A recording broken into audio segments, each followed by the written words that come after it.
நம்ம வீட்டை எந்த அளவுக்கு பிரதானமாக முக்கியப்படுத்தி பேசுகிறோமோ வீட்டுக்குள்ளே இருக்கக்கூடிய அந்த பெயிண்டோட கலருமே வந்து அந்த ஒரு வேலையை பெருசாக பண்ணுது சார். ஏன்னா வந்து நம்ம வந்து ஒரு கலர் டார்க்காக ஒரு கலர் அடிச்சிருக்கிறாங்கன்னா அந்த கலரை பார்க்கும்போது எப்பா வெறிக்கிற மாதிரி இருக்குது அப்படின்னு நம்ம சொல்கிறது உண்டு. நீங்கள் டார்க் கலர்ஸ் நிறைய உங்கள் வீட்டில் இருக்குது அப்படின்னா உங்கள் மனநிலை ஒன்றா சீராக இருக்குன்னா நீங்கள் டார்க் கலர்ஸை வந்து ப்ரிஃபர் பண்ணலாம்.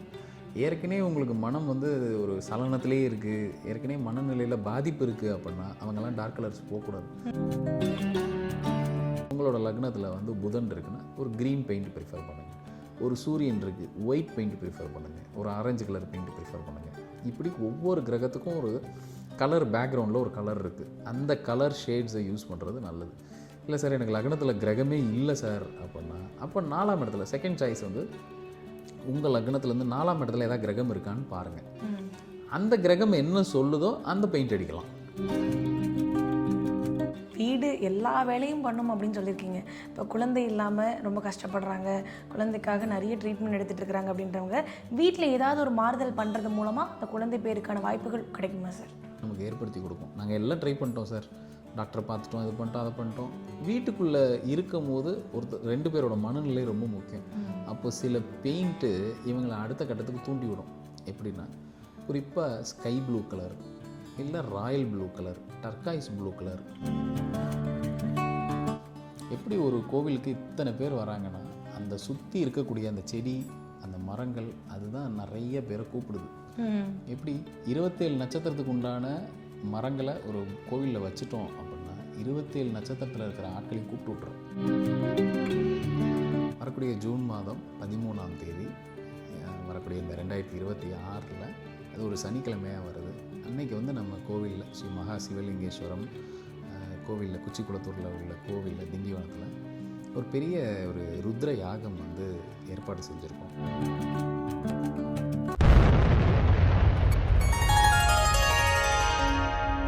மகாஸ் இன்ஃபினிட்டி நேயர்களுக்கு நர்மதாவின் அன்பான வணக்கம். நம்மளுடைய சேனலில் தொடர்ந்து பல்வேறு விதமான ஆன்மீக தகவல்கள் பார்த்துட்ருக்கோம். அந்த வகையில் இன்றைக்கி நம்ம பார்க்க போகிற இந்த ஒரு பதிவில் நேயர்கள் கேட்டிருக்கக்கூடிய பல்வேறு விதமான கேள்விகளுக்கு தெளிவான பதில் கொடுக்கறதுக்காக நம்ம கூட இன்றைக்கி பிரசன்ன ஜோதிடர் ஆஸ்ட்ரோ நியூமராலஜிஸ்ட் டாக்டர் மகாஸ் ராஜா அவர்கள் இணைஞ்சிருக்கிறாங்க. வணக்கம் சார். வணக்கம். நம்ம வீட்டை எந்த அளவுக்கு பிரதானமாக முக்கியப்படுத்தி பேசுகிறோமோ வீட்டுக்குள்ளே இருக்கக்கூடிய அந்த பெயிண்டோட கலருமே வந்து அந்த ஒரு வேலையை பெருசாக பண்ணுது சார். ஏன்னா வந்து நம்ம வந்து ஒரு கலர் டார்க்காக ஒரு கலர் அடிச்சிருக்கிறாங்கன்னா அந்த கலரை பார்க்கும்போது எப்பா வெறிக்கிற மாதிரி இருக்குது அப்படின்னு நம்ம சொல்கிறது உண்டு. ஸோ வந்து நம்மளுடைய அந்த பாசிட்டிவ் எனர்ஜி நெகட்டிவ் எனர்ஜியும் கொண்டு வர்றதுக்கு இந்த பெயிண்டோட கலருமே ஒரு வேலையை பண்ணுதா சார் உள்ள? 100% நீங்கள் டார்க் கலர்ஸ் நிறைய உங்கள் வீட்டில் இருக்குது அப்படின்னா உங்கள் மனநிலை ஒன்றா சீராக இருக்குன்னா நீங்கள் டார்க் கலர்ஸை வந்து ப்ரிஃபர் பண்ணலாம். ஏற்கனவே உங்களுக்கு மனம் வந்து ஒரு சலனத்திலே இருக்குது, ஏற்கனவே மனநிலையில் பாதிப்பு இருக்குது அப்படின்னா அவங்கெல்லாம் டார்க் கலர்ஸ் போகக்கூடாது. போனால் என்ன ஆகும்னா இந்த மனநிலை பாதிப்பை அதிகப்படுத்தி விட்டுறோம், ரொம்ப அதிகப்படுத்தி விட்டுறோம். அது வந்து அட்வைசபிளே கிடையாது. ஒரு டார்க் கலர் ஷர்ட்டோ இல்லை இந்த மாதிரி நம்ம டார்க் கலர்ஸ் காரோ இந்த மாதிரி நிறையா பயன்படுத்துகிறோம், டார்க் ப்ரௌன், டார்க் கிரே அந்த மாதிரிலாம் பயன்படுத்துகிறோன்னா உங்கள் மனநிலையை பொறுத்து தான் அதை பயன்படுத்தணும். எனக்கு ஏற்கனவே சலனமாக இருக்குது அப்படின்னா அந்த பக்கமே திரும்பக்கூடாது. அப்போ வீட்டில் லைட் கலர்ஸ் அடிக்கிறது நல்லது. எல்லாருக்கும் அட்வைசபிள் என்னென்னா நீங்கள் எந்த கலர் வேணாலும் அடிங்க, அதில் லைட் ஷேடு அடிங்க. குறிப்பாக உங்களோட லக்னத்தில் என்ன கிரகம் இருக்குதுன்னு பாருங்கள். இப்போ நீங்கள் தான் அந்த வீட்டோட தலைவர், நீங்கள் தான் அந்த வீட்டோட ஓனர்னால் அந்த உங்களோட சுய ஜாதகத்தில் என்ன கிரகம் இருக்குதுன்னு பாருங்கள். லக்னத்தில் சப்போஸ் இப்போ லக்னத்தில் சுக்கிரன் இருக்குன்னு வச்சுக்கிருவோம். நீங்கள் பிங்க் கலர் வீடு ஃபுல்லாக இன்சைட்லேயும் சரி அவுட் சைட்லேயும் சரி தாராளமாக வந்து பெயிண்ட் பண்ணிக்கலாம். இது என்ன பண்ணுன்னா உங்கள் மனநிலையை ஒன்றா சீராக மெயின்டைன் பண்ணும். எங்கே இருந்தாலும் உங்களுக்கு வர வேண்டிய விஷயத்தை எங்கேயும் தடுக்காமல் கொண்டு வந்து உங்கள் வீட்டில் கொடுத்துரும். அது சந்தோஷமாக இருந்தாலும் சரி, ஒரு வேலையில் ப்ரொமோஷன் எதுவாக இருந்தாலும் கொண்டு வந்து கையில் கொடுத்துரும். ஸோ அந்த மாதிரி உங்களோட லக்னத்தில் என்ன கிரகம் இருக்குதுன்னு பாருங்கள். சப்போஸ் உங்களோட லக்னத்தில் வந்து புதன் இருக்குன்னா ஒரு க்ரீன் பெயிண்ட் ப்ரிஃபர் பண்ணுங்கள். ஒரு சூரியன் இருக்குது, ஒயிட் பெயிண்ட் ப்ரிஃபர் பண்ணுங்கள். ஒரு ஆரஞ்சு கலர் பெயிண்ட் ப்ரிஃபர் பண்ணுங்கள். இப்படி ஒவ்வொரு கிரகத்துக்கும் ஒரு கலர் பேக்ரவுண்டில் ஒரு கலர் இருக்குது. அந்த கலர் ஷேட்ஸை யூஸ் பண்ணுறது நல்லது. இல்லை சார் எனக்கு லக்னத்தில் கிரகமே இல்லை சார் அப்படின்னா அப்போ 4ஆம் இடத்துல செகண்ட் சாய்ஸ் வந்து உங்கள் லக்னத்துலேருந்து 4ஆம் இடத்துல ஏதாவது கிரகம் இருக்கான்னு பாருங்கள். அந்த கிரகம் என்ன சொல்லுதோ அந்த பெயிண்ட் அடிக்கலாம். இது ரெண்டும் தான் உங்கள் வீட்டோட பெயிண்ட்டை தீர்மானிக்க போகுது. இதை எப்படி சார் செக் பண்ணிக்கலாம்னா ஏற்கனவே நீங்கள் இருக்கிற வீட்டில் உங்கள் லக்னத்தில் என்ன கிரகம் இருக்கோ இல்லை உங்கள் 4ஆம் இடத்துல என்ன கிரகம் இருக்கோ இதுக்கான பெயிண்ட்டை தான் வீட்டில் அடித்து வச்சுருப்பீங்க. அந்த பெயிண்ட்டு தான் அங்கே இருக்கும் உங்களை சுற்றி, உங்கள் கண்ணில் அடிக்கடி படுற மாதிரி இருக்கும். அப்படி இல்லைன்னா நீங்களும் அந்த வீடு ரொம்ப டிஸ்டன்ஸில் வாழ்ந்துட்டு இருக்கீங்கன்னு அர்த்தம். உங்களுக்கு அந்த வீட்டில் கனெக்டிவிட்டியே இல்லைன்னு அர்த்தம். ரொம்ப அதிகபட்சம் போனால் இதுக்கான அதிபதிகள் என்ன பெயிண்ட் சொல்லுதோ அந்த பெயிண்ட்டை தான் நம்ம அடிப்போம், நம்ம மனசு அதை தான் விரும்பும். இல்லை நான் இப்போ மாற்றலான் இருக்கேன்னா இதை வச்சு ஃபைண்ட் அவுட் பண்ணி தாராளமாக உங்கள் வீட்டு பெயிண்ட்டை இப்படி டிசைட் பண்ணுங்கள். இது என்ன நடக்கும்னா உங்களுக்கு வர வேண்டிய நல்ல பாசிட்டிவான விஷயத்தை வீடு தேடி தட்டி கொண்டு வந்து உங்கள் கையில் கொடுத்துட்டு போயிடும். அதை இந்த பெயிண்ட் உறுதியாக செய்யும். ஓகே சார், இப்போ வந்து வீடு எல்லா வேலையும் பண்ணும் அப்படின்னு சொல்லியிருக்கீங்க. இப்போ குழந்தை இல்லாமல் ரொம்ப கஷ்டப்படுறாங்க, குழந்தைக்காக நிறைய ட்ரீட்மெண்ட் எடுத்துகிட்டு இருக்கிறாங்க அப்படின்றவங்க வீட்டில் ஏதாவது ஒரு மாறுதல் பண்ணுறது மூலமாக அந்த குழந்தை பேருக்கான வாய்ப்புகள் கிடைக்குமா சார்? 100%. இது எப்படின்னா நம்ம என்ன பண்ணணும்னு நினைக்கிறோமோ நம்ம அதை நோக்கி பயணப்படும் போது நிச்சயமாக இந்த பிரபஞ்சமும் நமக்கு நிறைய ஃபேக்ட்ஸ் இந்த மாதிரி எடுத்து கொடுக்கும். ரொம்ப நாளாக நாங்கள் குழந்தைக்கு எதிர்பார்த்துட்ருக்கோம், தள்ளி போயிட்டே இருக்குது அப்படின்னா இது ஒரு சின்ன டிப்ஸ் தான். இது எப்படின்னா நம்ம சுற்றத்தையும் கொஞ்சம் மாற்றி வச்சுக்கலாம். அது நல்ல ஒரு பாசிட்டிவாக நமக்கு ஏற்படுத்தி கொடுக்கும். நாங்கள் எல்லாம் ட்ரை பண்ணிட்டோம் சார், டாக்டரை பார்த்துட்டோம், இது பண்ணிட்டோம் அதை பண்ணிட்டோம். வீட்டுக்குள்ளே இருக்கும் போது ரெண்டு பேரோட மனநிலை ரொம்ப முக்கியம். அப்போ சில பெயிண்ட்டு இவங்களை அடுத்த கட்டத்துக்கு தூண்டி விடும். எப்படின்னா குறிப்பாக ஸ்கை ப்ளூ கலர், இல்லை Royal blue colour, turquoise blue colour, இது குழந்தைக்காக நாங்கள் ட்ரை பண்ணிகிட்ருக்கோம் அப்படின்னா அட்லீஸ்ட் அவங்க ரூமையாவது இந்த மாதிரி பெயிண்ட் பண்ணி வச்சுக்கலாம். மொத்த வீடையும் மாற்ற முடியல அப்படின்னா கூட தன்னோட ரூம் கலரை ஒரு ஸ்கை ப்ளூ கலர், ஒரு டர்காய்ஸ் ப்ளூ, இல்லைன்னா ஒரு ராயல் ப்ளூ, இந்த மாதிரி கலர்ஸில் வச்சுக்கலாம். கட்டாயம் குழந்தைய கொடுத்தே தீரும். இந்த மாதிரி அந்த பெயிண்ட்டை மாற்றி குழந்தை கிடச்சவங்க நிறைய பேர் இருக்காங்க. நாங்கள் எல்லாத்தையும் ட்ரை பண்ணிட்டோம்னா இதையும் ட்ரை பண்ணுங்கள். இது உங்கள் மனநிலையும் மாற்றும். குழந்தை ட்ரை பண்ணிகிட்டு இருக்கவங்களுக்கு இது ஒரு பெரிய விஷயமா இருக்கும். கையில் கொண்டு வந்து கொடுத்துட்டு போயிடும். Okay sir. சார், இப்போ வீட்டுக்கு தவறான ஒரு மனிதர்கள் வர்றாங்க, இவங்களை எப்படியாவது தடுக்கணும், இவங்க ஏப்பா வீட்டுக்கு வராங்க அப்படின்னு மனசுக்குள்ளே தோணும். ஆனால் சில பேர் வந்து நம்ம தவிர்க்க முடியாத சூழலில் வந்து போகிறவங்களாம் உண்டு. இந்த மாதிரி தவறான மனிதர்கள் நம்ம வீட்டுக்கு வராமல் தடுக்கணும் அப்படின்னா வீட்டுக்குள்ளே ஏதாவது ஒரு மாறுதல் பண்ணி தடுக்க முடியுமா சார்? முதல்ல வீட்டு பெயிண்ட்டை கரெக்டாக நம்ம மெயின்டைன் பண்ணிட்டாலே நமக்கு சம்மந்தம் இல்லாத நபர்கள் வீட்டுக்குள்ளே வரமாட்டாங்க. அப்படின்னா என்னென்னா நமக்கு இப்போ நம்ம ஒரு பாசிட்டிவான சிந்தனையில் இருக்கோம்னா அதுக்கேற்ற நபர் வீட்டுக்குள்ளே வந்துட்டு போனால் நம்மளும் பாசிட்டிவாக ஃபீல் பண்ணுவோம். கண்டிப்பாக. நமக்கு சம்மந்தம் இல்லாத நபருங்கிறது என்ன அப்படின்னா நம்ம பாசிட்டிவாக இருக்கும்போது அவங்க நெகட்டிவ் ஃபீலிங்கோடு வீட்டுக்குள்ளே வந்தால் அது தேவையில்லாத கூச்சலையும் குழப்பத்தையும் தான் ஏற்படுத்தும். அப்படி இருக்கும் போது எப்படி பார்க்கலாம் அப்படின்னா டார்க் ப்ரௌன், டார்க் கிரே, இல்லை நல்ல திக்கு ப்ளூ, நல்ல ராயல் ப்ளூ, அந்த மாதிரி கலர்ஸை வீட்டு முகப்பில் இல்லை ஃப்ரேம்ஸில் டோர்ஸில் நல்ல டீக் ப்ரௌனில் டோரு இதெல்லாம் செய்யும் போது உங்களுக்கு சம்மந்தப்படாத ஆட்களை வீட்டுக்குள்ளே விடாது, அந்த வீட்டுக்கு வரவே சொல்லாது. அதே மாதிரி நல்ல ஆட்கள் உங்கள் வீட்டுக்கு வரணும் அப்படின்னா வீட்டு முகப்பில் நிறைய கலராக இருக்கக்கூடிய பூக்கள், அந்த செடியை வச்சு பாருங்கள். உங்கள் வீட்டுக்கு கெஸ்ட் அடிக்கடி வந்துக்கிட்டே இருப்பாங்க. நல்ல கெஸ்ட்டாக வருவாங்க. நல்ல யோசனையோடு நல்ல சிந்தனையோடு இருக்கக்கூடிய மக்கள் உங்கள் வீட்டு தேடி வருவாங்க, கெஸ்ட்டாக வந்துட்டு போவாங்க. அது அக்கம் பக்கத்தில் இருந்தால் கூட யார் உங்கள் வீட்டுக்கு வருவாங்க அப்படின்னா உங்கள் வீட்டில் என்ன இருக்கோ அதுதான் அதை கூப்பிட போகுது, அட்ராக்ட் பண்ணி கூப்பிட போகுது.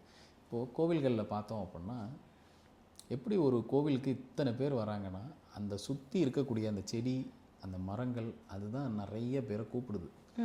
எப்படி 27 நட்சத்திரத்துக்கு உண்டான மரங்களை ஒரு கோவிலில் வச்சுட்டோம் அப்படின்னா 27 நட்சத்திரத்தில் இருக்கிற ஆட்களையும் கூப்பிட்டு விட்டுறோம், அந்த இடத்துக்கு வர வைக்கும். இந்த மரம் அப்படி அட்ராக்ட் பண்ணும். எவ்வளோ டிஸ்டன்ஸில் இருந்தாலும் அட்ராக்ட் பண்ணும்.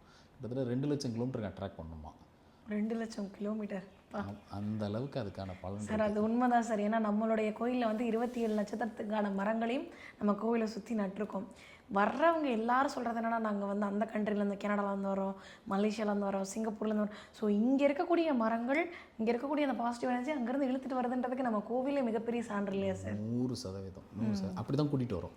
அப்படியே ஆட்களை கூட்டிகிட்டு வரோம். அப்படி அந்த கோவில் யாரை கூப்பிடணும்னு நினைக்கிறதோ கோவில் தான் கூப்பிடுது. நம்ம எதையும் டிசைட் பண்ணி எந்த கோவிலுக்கும் போகல, கோவில் தான் நம்மளை கூப்பிட்டு விடுது, இந்த இடத்துக்கு வந்துட்டு போ அப்படின்ட்டு. இதெல்லாம் யார் பண்ணுறான்னா பேக்ரவுண்டில் இந்த மாதிரி செடி மரம் இதெல்லாம் கூட ஒரு காரணமாக இருக்கும். கண்டிப்பாக சார். ஏன்னா நம்மளுடைய கோயில் எந்த அளவுக்கு பாசிட்டிவிட்டியாக இருக்குது அப்படின்றத வந்து கோவிலுக்கு வந்துட்டு போகிற ஒருத்தவங்களுமே வந்து அதை உணர்ந்து மனசார வந்து அந்த தெய்வத்தை வந்து என்னுடைய தெய்வமாக பற்றிக்கிறோம் அப்படின்ற மாதிரி நிறைய பேர் வந்து சொல்லியிருக்கிறாங்க சார். தொடர்ந்து அங்கே வந்து நிறைய யாகங்கள் நம்ம பண்ணிகிட்ருக்கோம் சார். வரக்கூடிய ஜூன் மாதம் 13ஆம் தேதி ஒரு மிகப்பெரிய யாகம் பண்ண போகிறோம். அதை பற்றியும் நம்மளுடைய நேயர்களுக்கு சொல்லுங்கள் சார். வரக்கூடிய ஜூன் மாதம் 13ஆம் தேதி வரக்கூடிய இந்த 2026 அது ஒரு சனிக்கிழமையாக வருது. அன்னைக்கு வந்து நம்ம கோவிலில் ஸ்ரீ மகா சிவலிங்கேஸ்வரம் கோவிலில் குச்சிக்குளத்தூரில் உள்ள கோவிலில் திண்டிவனத்தில் ஒரு பெரிய ஒரு ருத்ர யாகம் வந்து ஏற்பாடு செஞ்சுருக்கோம்.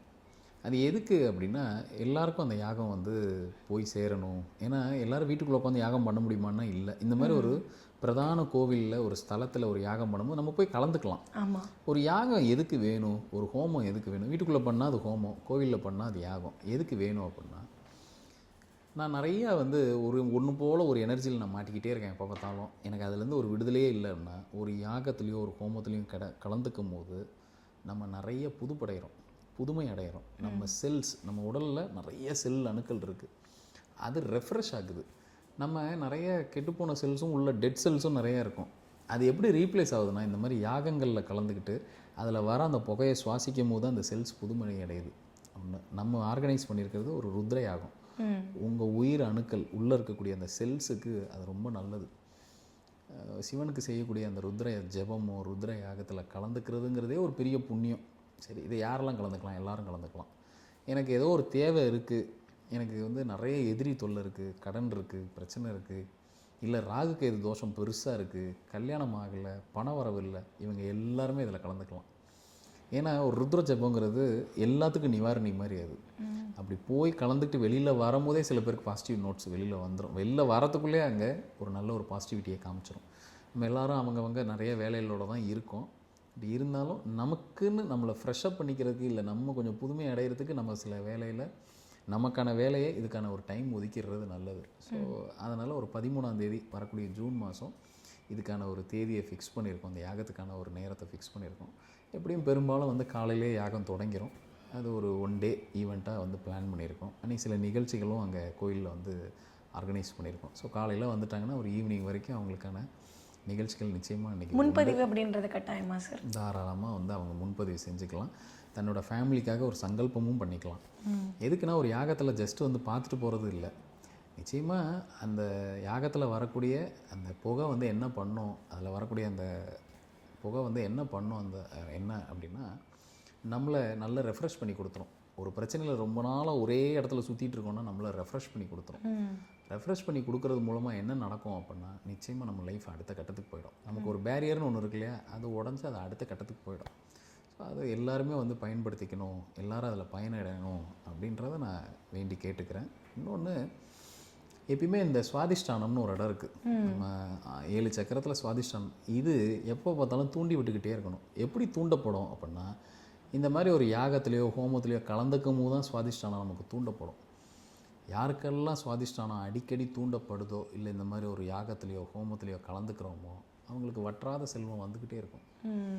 அது என்ன யாகமாக இருந்தாலும் சரி, அவங்களுக்கு தான் அதிகப்படியான வற்றாத செல்வம் வந்துக்கிட்டே இருக்கும். ஸோ இதை வாய்ப்பை பயன்படுத்திக்கணும், இதில் நம்ம கலந்துக்கணும் அப்படின்னு விருப்பம் இருக்கிறவங்க தாராளமாக வந்து கலந்துக்கலாம். கண்டிப்பாக சார். இந்த யாகத்தில் கலந்துக்கணும் விருப்பம் இருக்கக்கூடியவங்க டிஸ்கிரிப்ஷனில் நாங்கள் வந்து நம்பர் கொடுக்குறோம். அந்த நம்பருக்கு கால் பண்ணி உங்களுடைய முன்பதிவுகளை நீங்கள் பண்ணிக்கலாம். யாகத்தினுடைய முழு பலனையும் அவங்களுக்கு கிடைக்கணும்னு நானும் வேண்டிக்கிறேன் சார்.